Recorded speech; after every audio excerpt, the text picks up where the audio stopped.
Hey, what's happening, guys? Elton McFall here, a block away from my place. Well, a block and a half, maybe. I live just down there. And there's the '51 Chevy Fleetline fastback that I actually finished last week. But the weather's been so shite. Like a few days ago on Friday, it was sunny, but it was way too windy to do this. It was too cold. So here I am. Unfortunately, there's a lot of snow around here, as I was afraid of. I wanted to bring the box for this, but unfortunately, it seems like I quickly threw it out because I got way too much junk and cardboard in my office and everything. And yeah, it's really cool to have finished this because it's a vintage model from the late '80s. One of the models I got from my friend Brian that some models that I traded him, and some of them, like this one, I bought. Quite a few of them were partially built. This model actually, it served a first purpose. You know, the last video I did of my '54 Chevy sedan delivery. Well, to make that model stock, because it's a hot rod, I actually used the engine out of this one, the straight six-cylinder. I used the rims and dog dish hubcaps as well. But the thing is, with this model, it's a good kit. But like I said, it was partially assembled. He partially assembled it. Fire truck responding. But anyway, so when I went to pull the motor out, I literally, like, the whole out of that the '54 out of this one, the whole firewall engine compartment is together with the interior, with the frame. So I literally broke the whole front clip off with the frame. So I had to re-glue the frame together. I don't know if you can see that. Those lake pipes, by the way, they come off. They came off an old Mercury I made a few years ago, around the same years. I think it was a 50 or 49. I didn't know actually that the Fleetline, this was the last year for the Fleetline, was in fact 51. Trying to find a nice angle. There we go. There's a nice angle for you. And I kind of ran over here almost because, like I said, it's a sunny morning now. It's, I don't know, 9:30 or something. Today we're, what, the 10th, the 11th of March? But it's going to cloud over again, and the rain's coming back this afternoon. That's probably 213 responding up there. I just noticed my hood ornament is actually crooked.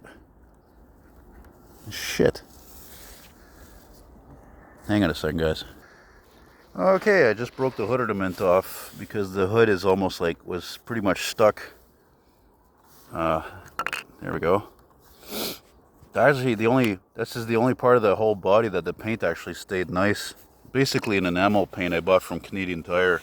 It's not originally one I wanted to buy weeks ago or a month ago, but I wanted to save some money. So because, you know, those Tamiya spray paints, they're the best for models. They're made for models, but they're not cheap. I mean, a little can for $10, and then that's before taxes. And here in Quebec, there's not a lack of taxes, of course. And look at that! I took a 348. It's not sitting correctly because it was a real pain in the ass to get that 348 in there. And that's actually from another kit I got from Brian, a '58 Impala, which I've been actually using for parts. I used a diff out of for my other '58 Chevy Junker. And see, this funny. The only thing that's weird about when you're filming model cars like this out here, being the weirdo that I am, because I have to do this because you can't beat the lighting. It just looks so realistic. The fact of the matter is, though, is that it can be hard to stay focused on what you're talking about.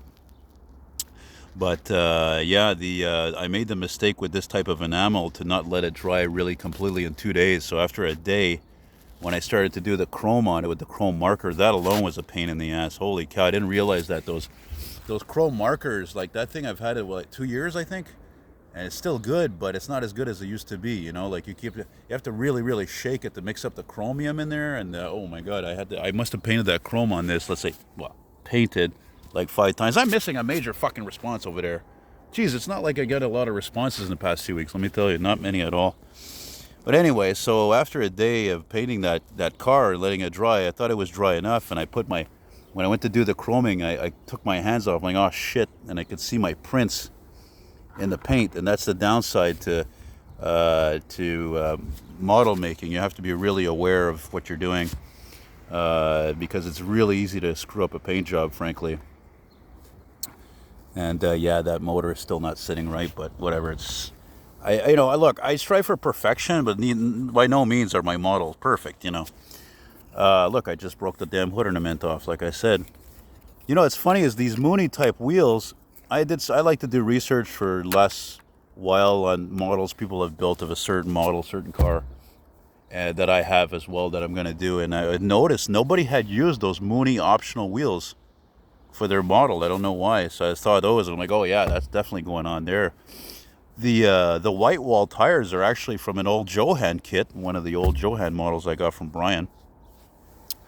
And and the interior, which you can't see too well. Yeah, that dent was actually there when I got this model. I think that's those two dents there. I think that's a manufacturer whatever defect. So I did a nice two-tone with the interior there.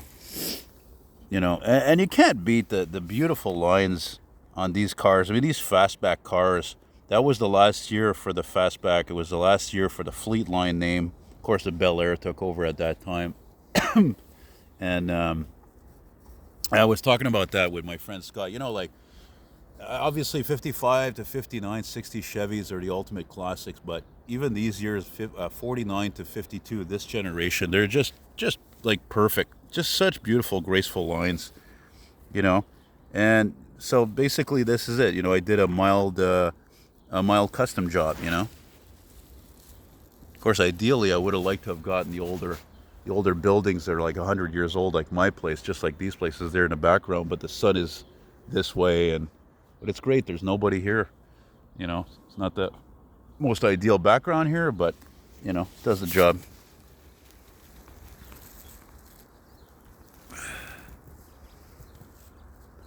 There you go. I hope you guys enjoyed it. I got to remember when I get home now to stick that hood ornament back on, because I put it in my coat pocket like it's right here, but I could easily lose that. And